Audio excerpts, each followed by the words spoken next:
Let's cross the studio. James Creedon's waiting for us. We start with a media moment on the other side of the channel. Sky News, this is in the UK.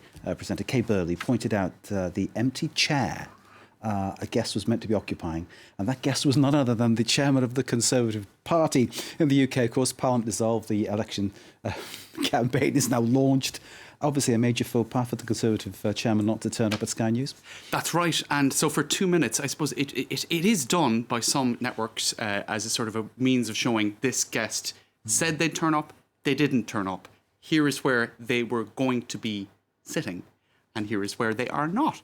And so I think the video went completely viral, and it's a certain way of doing things, and so for 2 minutes, I'm not sure if we'll have audio on this, but what you can see is the presenter over a period of 2 minutes pointing out. Put that paper down because I want to show you the empty chair again. I also wanted to ask. So there you go, and that went on. I'm fast forwarding here. Ask Empty him chair, about a row, empty the chair, report empty that, chair, empty chair. I know that number 10 Downing So Street it's a watched novel our way of show. doing an I interview. know And because the whole thing is, Mr. Cleverly had clearly given them some commitment that he was going to come on, but maybe he was double booked.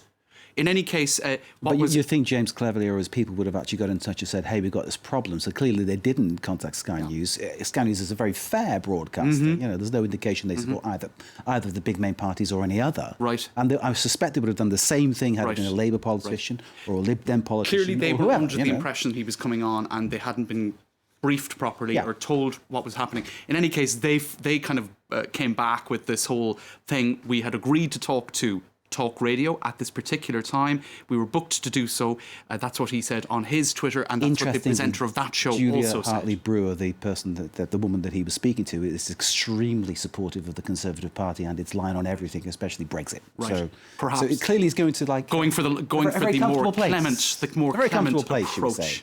But it did cast the spotlight on that particular method, which is used rarely but sometimes by media to sort of draw attention to, and I suppose particularly in an electoral season, Mark, when broadcasters are obliged to give equal time to various parties, it does put broadcasters in a difficult position. But while some were saying, don't mess with her, fantastic, kind of more or less congratulating others, such as the Daily Mail, and we know where their loyalties lie in politically. I just saw for that, them, James, it was a cheap stunt. Well, the Daily Mail would say that Right. because it's like a Conservative Party hymn sheet. That's the way it is.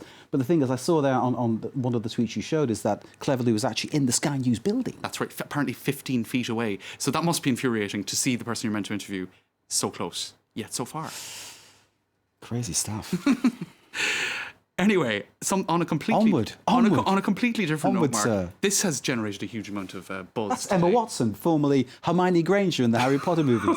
She still is in a certain time zone. In any case, she is single. She just turned 30. Lots of pressure on women to sort of set up shop at a certain point and get the whole thing going, and to not be single anymore. And so she spoke about that, and the exact quote is, if you have not built a home, if you do not have a husband, if you do not have a baby, and you are turning 30, and you're not in some incredibly secure, stable place in your career, and if you're fighting things out, there's a lot of anxiety about that, which I think is just true, in particular for women. It took me a long time, but I'm very happy to be single. I call it being self-partnered. Cue Twitter going completely insane. It's an interesting opinion pieces in The Guardian, self-partnered, Emma Watson is right, we need more ways to be single. And it was interesting to see the way this debate kind of emerged. Being alone has been stigmatised by the language of it, writes Emma Watson. Okay. No, that's not right. Somebody else. By finding new words to describe our lives, we can find new ways to live it. Comments online, a lot of people saying this was empowering and healthy and beautiful language, self-partnered. Others, Mark, felt Emma Watson describes herself as self-partnered rather than single. I describe myself as self-centred rather than selfish. So some people, you have the cynics and you have the well-wishers. Oh, arguing with the word, okay. Oh. But do you know what? What she's saying is that if someone chooses not to be in a relationship, that can be something that is a choice and something that's really positive. And she's saying that she feels empowered and in control of her life by doing that. And, good for her if that's what she wants to do. Relationship with herself on many levels. Now, it did evoke memories of Gwyneth Paltrow famously saying that she hadn't separated or divorced. She had, the term used was consciously uncoupled. consciously uncoupled. Yeah, okay. That's pushing it a bit. Then people were... what about the other side of that relationship, I wonder? But there you go. Right, and so people were kind of wondering, could you merge the two? And what was it? Could you consciously self-partner? And I don't know, getting a little bit... It just to quickly say, it did end up in dictionary.com. What does self-partner mean? And as of now, self-partnered is an alternative word for single, coined by Emma Watson. Emma Watson.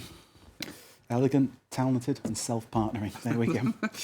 James, thank you for the Media Watch. James there, self-partnering or not, it's none of my business. He's a good guy.